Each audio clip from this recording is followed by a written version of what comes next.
오늘 읽어주신 느헤미야 2장 1절에서 10절의 말씀을 가지고 막힌 길을 지름길 되게 하시는 하나님이라는 제목으로 함께 말씀 나누려고 합니다.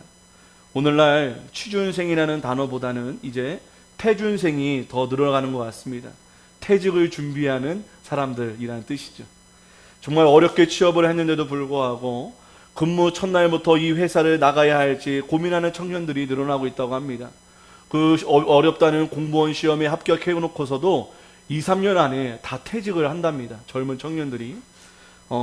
그래서 이 취업을 한 순간만큼은 세상을 다 가진 것처럼 행복했는데 회사 생활, 공무원 생활 하면서 점점 없던 병도 생기고 우울증과 무기력함을 나달이 더해지는 삶을 살다 보니까 그것을 견디지 못하고 퇴직을 한다는 거예요. 회사 내 신입들에 대한 텃세와 이를 떠넘기려는 태도와 협박과 모욕과 따돌림 등을 못 이겨서 퇴사를 하루에도 수십 번 생각한다고 합니다. 직장 다니시는 분들이 하루에도 수십 번 사표를 내고 싶은 경우가 왜 없겠습니까? 항상 그래서 이 한편에는 사표를 늘 가지고 있다고 하는데 그런 것 같습니다. 그래서 무작정 퇴사를 할 수는 없으니까 회사를 억지로라도 다니면서 퇴사 후 삶을 준비하는 교육 프로그램도 만들어졌다고 합니다. 인터넷 강의에는 퇴사 개론, 이직 학교, 퇴사 방지단 등 수업으로 새로운 진로 탐색을 제공하고 있다고 합니다. 참 많은 몇천 명에 달하는 사람들이 이 강의를 듣고 있다고 합니다. 물론 이들의 유연함과 인내력이 부족한 이유일 수도 있겠지만 기성세대들이 만들어 놓은 잘못된 직장 문화에 적응하지 못하는 이 퇴중생들의 마음도 많은 부분 이해가 갑니다. 저도 사실 제가 군대를 못 갔습니다. 군대를 못 갔는데 군대 문화를 교회에서 부목사 생활을 하면서 다 배웠던 것 같아요. 교회 안에 똑같습니다. 교회라고 목사들이라고 해서 막 거룩하고 막 착하기만 한 게 아니에요. 군대 문화가 아주 고스란히 있습니다. 상복 하달인가요? 하명인가요? 아무튼 윗사람 말 듣지 않으면 큰일 납니다. 절대 복종을 요구합니다. 그리고 얼마나 놀리고 괴롭히는지 저는 어딜 가나 나이가 막내였어요. 전우사 때도 막내였고 목사가 돼서도 막내였고 그래서 좀 그런 것들이 한편으로는 싫었는데 그런 놀림도 많이 당하고 또 맨날 심부름도 해드려야 되고 좀 어려움이 있었던 것 같습니다. 어딜 가나 어떤 직장이든 어려움은 참 많은 것 같습니다. 그래서 그럼에도 불구하고 이렇게 어렵게 들어간 이 회사를 또 직장들을 왜 이렇게 나가고 싶어 할까? 그것은 다름 아니라 바로 상사와 동료와의 관계 때문이라는 것입니다. 일이 어려워서가 아니라 관계가 힘들어서 그만두고 싶어 한다는 것이지요. 그래서 직장뿐만 아니라 가정에서도 또한 교회 안에서도 이 관계로 인해 서로 떠나가고 서로 상처를 입고 서로 무너지는 역사가 일어나게 되는 것 같습니다. 저는 오늘 느헤미야에게도 하나님의 역사를 이루는데 가장 큰 장애물이자 가장 두렵고 무서운 존재가 있었다는 것을 여러분 기억하시길 바랍니다. 그 두렵고 무서운 존재가 누구였느냐? 바로 자기가 섬기던 상사 아닥사스다 왕이었다는 것입니다. 이 예루살렘 성벽 재건의 열쇠를 쥐고 있는 왕에 대한 준비와 태도 그리고 지혜로운 언행을 통해 그가 어떻게 이 막힌 길을 지름길로 변화시켰는지를 함께 나누고자 합니다. 우리는 먼저 왜 아닥사스다 왕이 이 예루살렘 성벽 재건에 있어서 가장 큰 장애물이자 무섭고 두려운 존재였는지를 알아볼 필요가 있습니다. 우리 에스라 4장 11절에서 13절, 23절에서 24절 함께 읽겠습니다. 함께 읽습니다. 시작. 아닥사스다 왕에게 올린 그 글의 초본은 이러하니 강 건너편에 있는 신하들은 왕에게 아뢰나이다. 당신에게서 우리에게로 올라온 유다 사람들이 예루살렘에 이르러 이 패역하고 악한 성읍을 건축하는데 이미 그 기초를 수축하고 성곽을 건축하오니 이제 왕은 아시옵소서. 만일 성읍을 건축하고 그 성곽을 완공하면 저 무리가 다시는 조공과 관세와 통행세를 바치지 아니하니니 결국 왕들에게 손해가 되리이다. 23절에서 24절입니다. 아닥사스다 왕의 조서 초본이 르훔과 서기관 심세와 그의 동료 앞에서 낭독되매 그들이 예루살렘으로 급히 가서 유다 사람들을 보고 권력으로 억제하여 그 공사를 그치게 하니 이에 예루살렘에서 하나님의 성전 공사가 바사왕 다리오 제2년까지 중단되니라. 여러분, 아수르에게 멸망당한 북이스라엘은요, 어떤 일을 당했냐면 이방인과 이스라엘 민족을 결혼시키는 혼혈 정책을 당하게 되면서 민족의 정체성과 유일신 야훼 신앙의 정체성을 무너뜨립니다. 그러다 보니까 이 남유다 사람은 더 이상 북이스라엘 사람들을 같은 민족으로 여기지 않고 이방인 취급을 했어요. 개 취급을 했다는 것입니다. 그래서 이러한 원수된 상황 속에서 이 고레스 왕 침략으로 성벽을 재건할 때 그래도 여호와에 대한 신앙을 가지고 있던 이 사마리아 사람들, 북이스라엘 사람들이 야 남유다 사람들아 이 예루살렘 성전 같이 건축하자, 같이 재건하자라고 제의를 합니다. 그러나 더 이상 더러운 종족에 불과하지 않았던 사마리아인들의 제안을 이 남유다 사람들이 매몰차게 거절합니다. 너희들은 개 같은 민족이니까, 더러운 민족이니까, 피가 섞인 민족이니까 우리 상대하지 않을 거야. 우리 이 예루살렘 성벽 남유다 사람들로만 이 성벽을 재건할 거야 라고 이야기를 해버리게 됩니다. 그때부터 사마리아와 이 남유다 사람들은 철천지 원수가 되어서 이 사마리아인들은 에스라 4장 성전 착공 연도인 536년부터 444년인 느헤미야 성벽 재건까지 거의 약 100년 동안 이 예루살렘의 모든 일을 사사건건 방해하기 시작합니다. 538년의 1차 포로기한과 함께 스룹바벨이 성전을 재건하기 시작하자 이 사마리아인들이 앙심을 품고 방해하기 시작합니다. 그들은 즉시로 아닥사스다 왕에게 악성 루머와 뇌물을 바치면서 이 예루살렘 사람들이 성전을 짓는 것이 아니라 반역을 도모하기 위해 예루살렘 성벽을 재건하고 있다고 거짓 조서를 꾸몄다는 것입니다. 안 그래도 이 자신의 동생을 죽이고 왕이 된 이 아닥사스다 왕은 이 마음 가운데 늘 불안했어요. 언제 나를 죽이고 누군가가 왕이 될지, 또 세상에 또 변방에 있는 다른 나라들이 자신의 아수르 제국을 배신하고 나라를 일으키게 될지 늘 전전긍긍한 상황에서 이 문제는 아주 민감한 문제였습니다. 그래서인지 정확한 사실 여부도 확인하지 않은 채 성전과 성벽 건축을 중단시킵니다.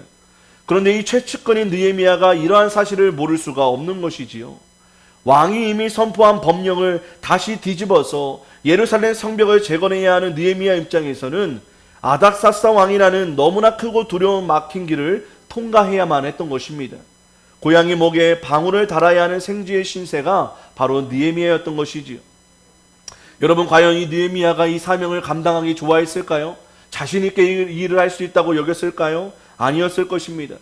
극도의 부담과 두려움을 가지고 그럼에도 불구하고 기도와 대신 준비하여서 결코 허락해 주지 않을 것처럼 보였던 이 아닥사스다 왕의 마음을 움직이게 됩니다. 이 느헤미야를 통해 우리의 삶의 막힌 길을 지름길로 열어주시는 이 하나님을 우리가 경험하는 복된 성도의 비결을 함께 나누려고 합니다. 과연 막힌 길을 지름길로 역전시켜 주시는 이 하나님을 경험하는 성도의 비결은 과연 무엇일까? 그 첫 번째로 믿음으로 끝까지 준비하는 성도가 하나님의 놀라운 지름길을 경험하게 된다는 것이지요. 우리 1절을 함께 다시 한번 읽겠습니다. 1절 시작. 아닥사스다 왕 제20년 니살몬에 왕 앞에 포도주가 있기로 이전에는 내가 왕 앞에서 수심이 없었더니. 여러분, 선진국의 사람들과 후진국 사람들의 가장 현저한 차이는 뭐냐면 내일을 대하는 태도라고 합니다. 내일, 투머로우, 미래에 대한 소망과 준비하는 사람들의 특징은 뭐가 있냐면 저축을 한다는 거예요. 저축. 미국에서도 노예 해방 이후 노예 근성으로 소망이 없었던 흑인들에게도 이 저축하는 방법을 많이 가르쳤다고 합니다. 하지만 여전히 지금까지도 흑인들은 저축을 하는 것을 힘들어한대요. 그 이유가 뭐냐면 돈이 없어서기보다도 더 중요한 내일에 대한 또는 미래에 대한 기대가 없기 때문입니다. 그냥 오늘 그냥 잘 먹고 즐겁게 살면 된다라는 의식이 더 강하다는 것이지요. 여러분 역시도 미래에 대한 기대가 없나요? 그럼 누구를 바라보기에 소망이 없는 것입니까? 여기 거대한 장애물인 아닥사스다 왕을 보지 않고 이보다 크고 높으신 하나님을 바라보며 기도하고 준비하는 사람이 오늘 등장하게 됩니다. 어쩌면 느헤미야도요, 예루살렘 성벽의 회파됨과 민족의 절망을 들었을 때 지금 당장이라도 뭔가 액션을 취하고 싶었을 거예요. 하지만 그는 우선 기도로 이 모든 거사를 준비합니다. 감정에 치우치지도 않고 현실에 눌리지도 않고 먼저 이 일을 계획하시고 품게 하신 하나님께 상이 드립니다. 그것이 기도였어요. 그리고 내일을 준비합니다. 그 사실을 어떻게 알 수 있냐면 느헤미야 1장 1절과 2장 1절의 기간을 보면 알게 됩니다. 우리 느헤미야 1장 1절 함께 읽습니다. 느헤미야 1장 1절.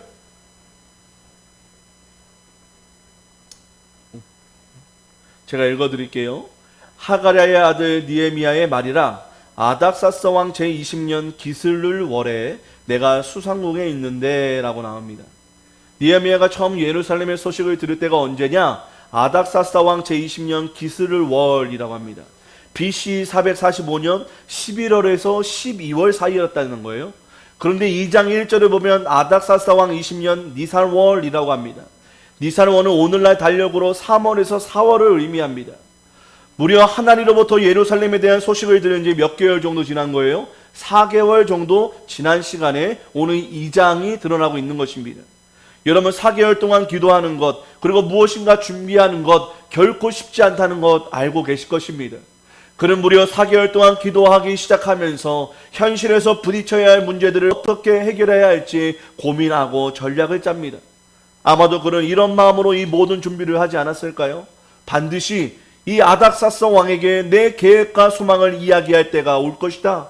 하나님께서 가장 최선의 때를 준비해 주실 때인데 그 때를 위해 지치지 말고 포기치 말고 준비해보자 라는 마음이 있었다는 것입니다.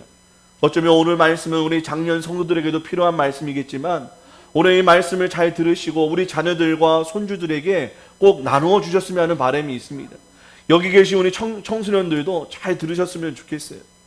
오늘날 우리 모든 사람들의 큰 문제가 있다면 또 특별히 우리 젊은 자녀들, 우리 청년들의 문제가 뭐냐면 자신의 상황과 자신의 능력을 바라보고 그냥 낙심해 버린다는 것입니다. 소망이 없다고.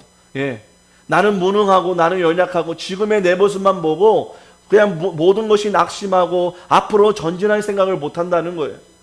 아무리 생각해도 더 나아지지 않을 것 같이 느껴지고 아무리 생각해도 더 좋은 상황은 일어나지 않을 것 같은 그런 절망이 이 어린 애들에서부터 청년에 이르기까지 또는 장년에 이르기까지 그 마음이 가득하다는 것입니다. 우리 사랑하는 자녀들에게 그리고 나 자신에게 이 최악의 상황은 반드시 하나님의 때에 하나님의 방법으로 반드시 역전될 수 있다는 사실을 가르쳐 주시기를 바랍니다. 중요한 것은 하나님의 때를 기대하며 우리가 기도하고 준비해야 한다는 것을 여러분 자신에게 말씀해 주시고 또 우리 자녀들에게 말씀해 주시면 좋을 것 같습니다. 그러기에 세상에서 우리 자녀들이 사람들의 인정과 칭찬에 따라 업앤다운 할 게 아니라 묵묵히 신앙의 깊이를 뿌리내리고 하나님이 나에게 주신 은사를 발견하고 그 은사를 개발하고 준비할 필요가 있다는 거예요. 우리 자녀들에게 믿음을 가지고 기다리며 기도하라고 말씀해 주시기를 바랍니다. 지금의 내 모습에 실망하지 말라고 말씀해 주시기를 바랍니다. 하나님께 기도하고 내가 준비하면 내가 생각지 못한 놀라운 역사가 나를 통해 하나님께서 이루어 주신다는 것을 가르쳐 주시기를 바랍니다. 그래서 내 자신이 준비할 수 있는 최선의 준비를 하라고 응원해 주시기를 바랍니다. 하나님의 때에 그 노력과 수고를 해와 같이 빛나게 떠오르게 해주실 것입니다. 비난하지 마시고 왜 이렇게 공부 안 하냐고 잔소리하지 마시고 우리 자녀들이 잘하는 것을 눈여겨보셨다가 그것을 응원해 주시고 그것을 개발해 주시고 그럼에도 불구하고 낙심할 때마다 주님이 너를 함께 하신다고 주님이 너를 이끌어 주실 것이라고 주님께서 너의 모습을 가장 잘 알고 너의 주인 되어 주신다고 말씀해 주셔서 낙심이 아닌 소망과 도전과 정말 날마다의 그런 결단으로 우리 자녀들이 우뚝 서갈 수 있도록 힘을 주시기를 바랍니다. 시편 37편 5절에서 6절의 말씀은 이렇게 말씀하십니다. 너의 길을 여호와께 맡기라. 저를 의지하면 저가 이루시고 내 의를 빛같이 나타내시며 내 공의를 정오의 빛같이 하시리로다. 아멘.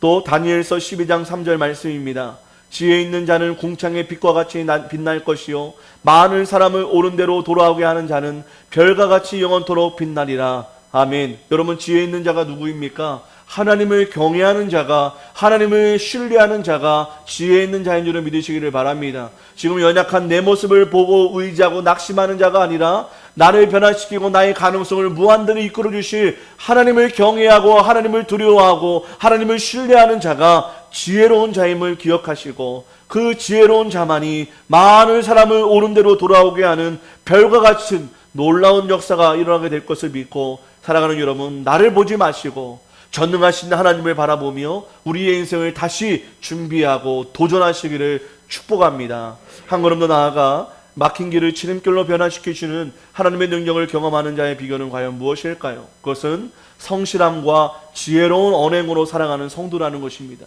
성실함과 지혜로운 언행입니다. 우리 3절 함께 한 번 더 읽겠습니다. 3절 시작. 왕께 대답하되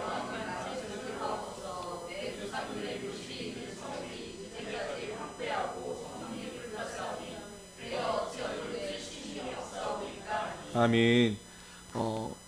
느헤미야는요 1, 2, 3절에 공통된 단어가 나옵니다. 바로 수심이라는 단어예요. 수심. 왕의 앞에서 이 수심을 드러내는 일이 결코 가벼운 일이 아니었습니다.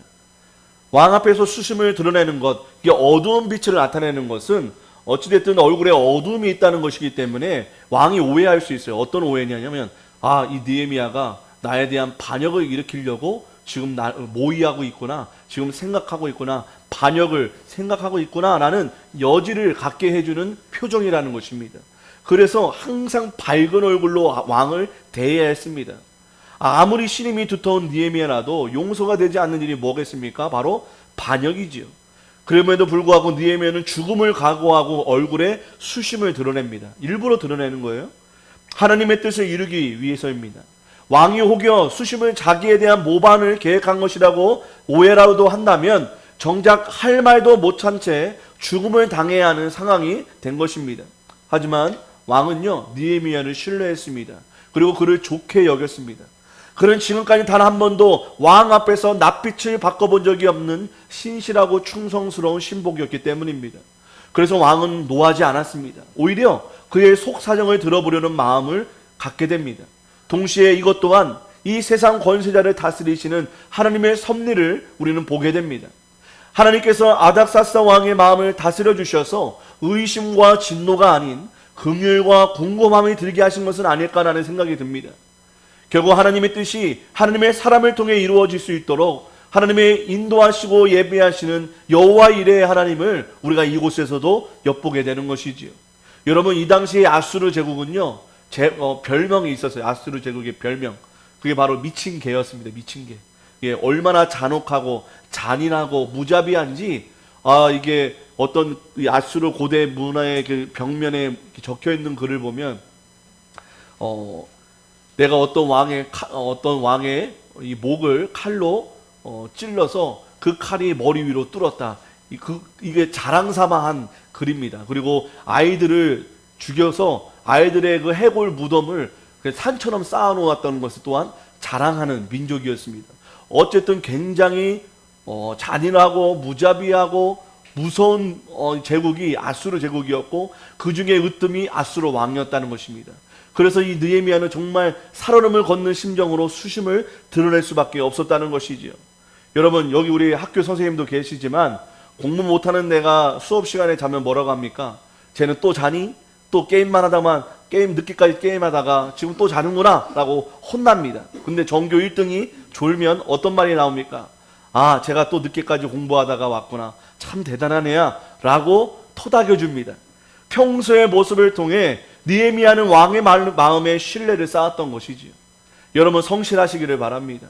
왜요? 하나님께서 필요한 타이밍에 나를 마음껏 사용하실 수 있도록 성실하시기를 바랍니다. 내가 돈 잘 벌고 내가 성공하기 위함이 아니라 하나님이 언제 어디서든 나를 마음껏 사용하실 수 있도록 늘 성실하시는 저와 여러분 되셨으면 좋겠습니다. 두 번째로, 이 느헤미야가 은혜를 얻을 수 있었던 비결은 그의 지혜롭고 부드러운 혀에 있었습니다. 그의 말에 있었다는 것입니다. 그가 하는 말에 주목할 필요가 있어요. 3절에 보니까 그는 자신의 수심으로 어떤 오해를 불러일으킬 것인가를 또한 계산했던 것 같습니다. 그가 늘 계속해서 반복했던 말이 있는데 그것은 바로 왕은 만세수 하옵소서라고 이야기합니다. 왜 이 말을 했을까요? 이 말의 숨은 뜻은 나는 당신에게 반역할 마음도 나의 충성도도 문제가 없다는 것을 간접적으로 말하면서 이 왕을 안심시키기 위함이었다는 것입니다. 그리고 그는 왕이 부담되거나 왕의 마음을 번뇌케 하는 말들을 아주 조심스럽게 피하면서 이야기합니다. 3절에 보면 예루살렘을 지칭하는 말로 내 조상들의 묘실이 있는 성읍이라고 이야기합니다. 예루살렘이라는 단어를 언급조차 하지 않아요. 왜냐하면 예루살렘이라는 단어는 이 아수르 왕에게 민감한 단어이기 때문입니다. 기분이 나쁘거나 언짢게 만들 수 있는 단어이기 때문에 내 묘실이 있는 성읍이라고만 표현을 합니다. 그러면 다 알죠. 아수르 왕이 느헤미야가 출신이 어딘지 알기 때문에.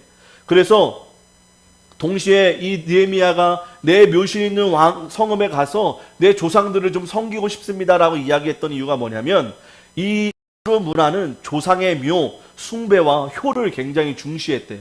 그러다 보니까 이 왕의 허락을 받기 아주 탁월한 내용들을 일부러 선택하여서 이 말을 했다는 것입니다. 그리고 느헤미야는 왕에게 말할 때마다 스캄처라는 말이 5절과 7절에 나오는데요. 이렇게 이야기합니다. 왕에게 아뢰되 왕의 만일 좋게 여기시고, 7절에 내가 또 왕에게 아뢰되 왕의 만일 좋게 여기시거든 이라고 이야기합니다. 왕이 만일 좋게 여기시거든, 계속해서 이 말을 먼저 앞세우고 그 다음에 자기 이야기를 합니다. 이 뜻은 왕이 원하시면, 왕이 허락하시면 내가 이 일을 행하겠습니다.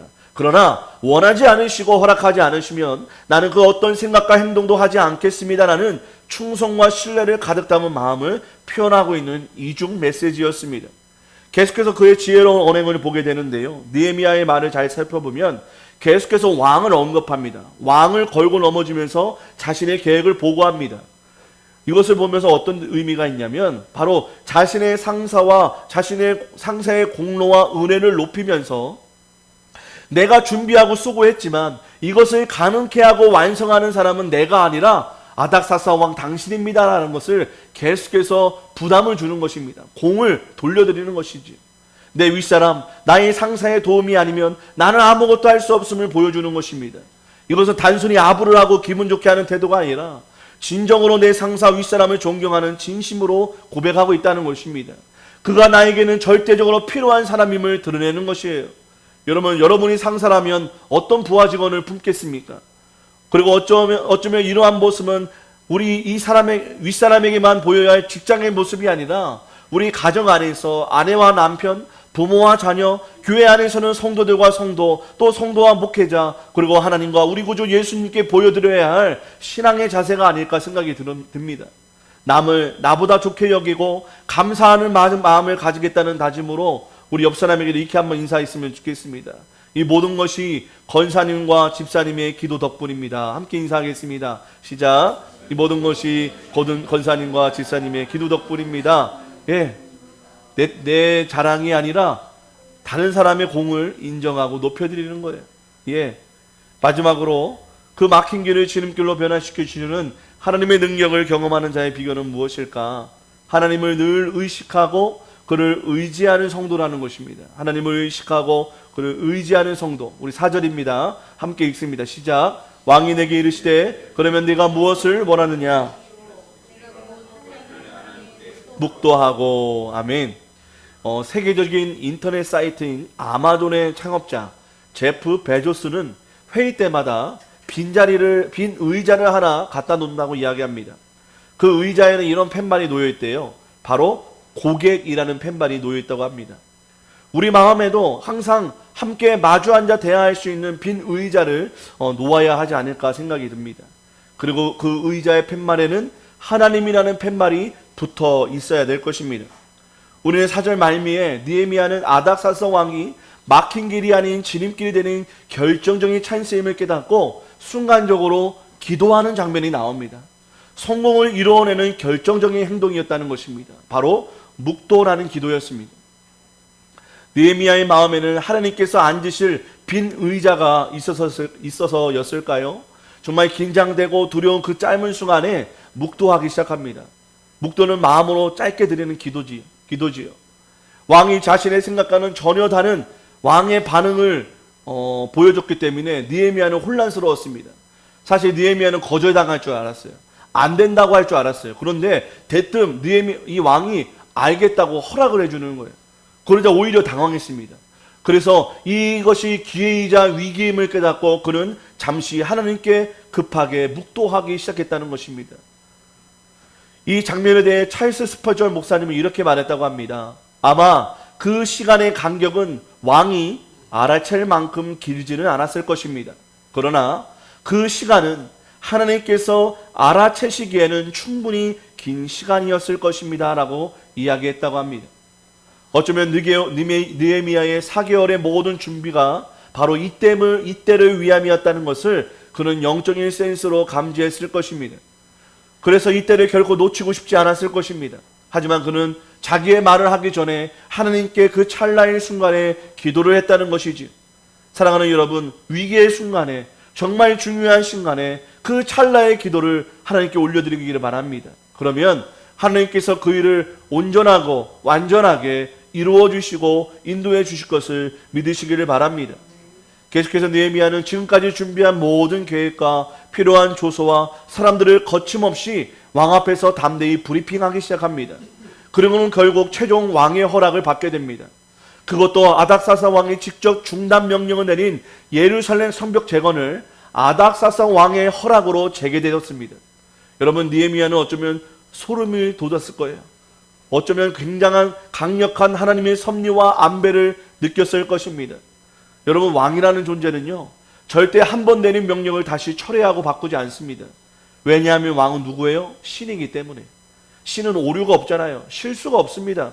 근데 자신의 말을 번복한다는 행위는 이 왕의 능력을 의심하는 결과를 초래하게 되기 때문에 절대로 하지 않는 일이 바로 놀라운 일이었기 때문에 이 일은 굉장히 놀라운 일이었다는 것입니다. 그렇기에 그 잔인하고 무서운 왕의 마음을 열어주신 하나님의 손길을 느헤미야는 찬양하지 않을 수 없었던 것입니다. 그런데 이러한 안배와 섭리가 끝나지 않고 계속 이어집니다. 9절에 보니까 성벽 재건 사업과 이에 필요한 지원과 사람을 지원해 주는 것도 모자라서 왕의 군대 장관과 마병을 느헤미야에게 하사합니다. 바로 왕의 직속 친위대를 붙여준 것입니다. 윗사람은 아랫사람보다 더 많은 것을 볼 줄 아는 해안을 가지신 것을 여러분 인정하시기를 바랍니다. 느헤미야가 놓친 것, 그리고 내 충신에게 필요한 것을 왕이 먼저 헤아리고 베풀어 줬다는 거예요. 왜요? 내 충신은 내가 보호하겠다는 것입니다. 그의 안위를 위해 걱정하지 말라는 것이지요. 만약 이 친위대를 건드려서 한 명이라도 죽으면 그 나라는, 그 지역은 반역죄로 아수르에게 초토화된다는 의미입니다. 예. 그래서 느헤미야를 건드릴 수 없고 또 친위대를 건드는 순간 이 아수르 제국에게 반역의 의미로 심판하겠다는 것을 의미한다는 거예요. 그 아무도 건드릴 수가 없는 것이지요.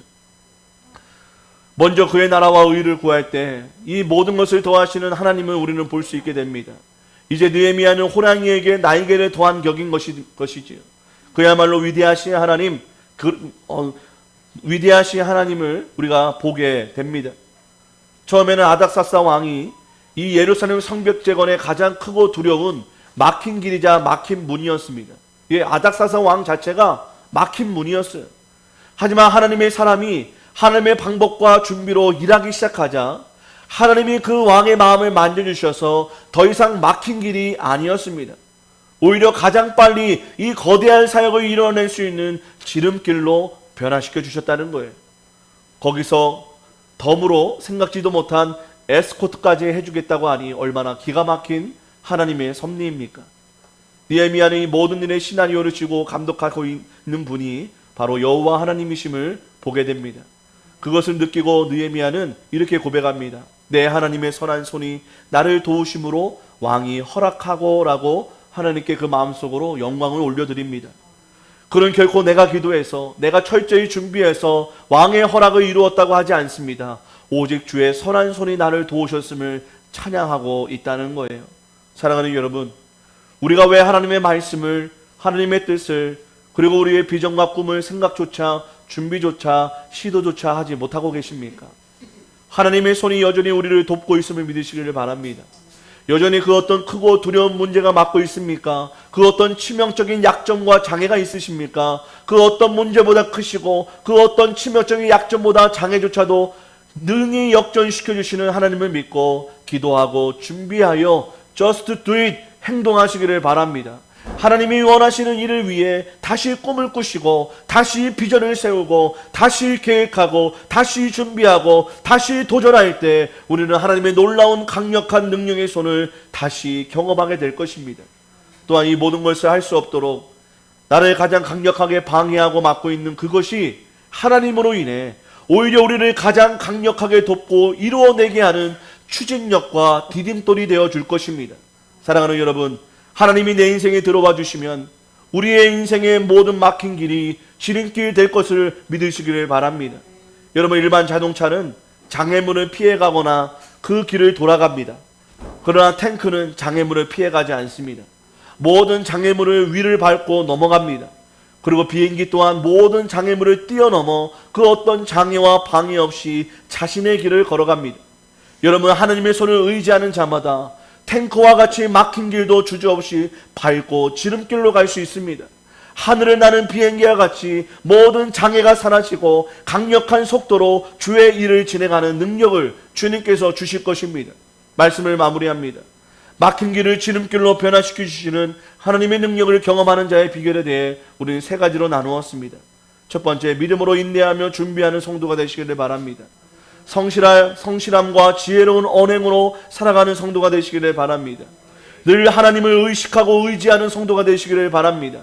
우리가 이러한 삶을 결단하고 살아내려 할 때 살아계시고 전능하신 우리 하나님께서 우리의 막힌 길을 지름길로, 무너진 돌들을 디딤돌로 만들어주시는 놀라운 능력을 베풀어 주실 것을 믿으시기를 바랍니다.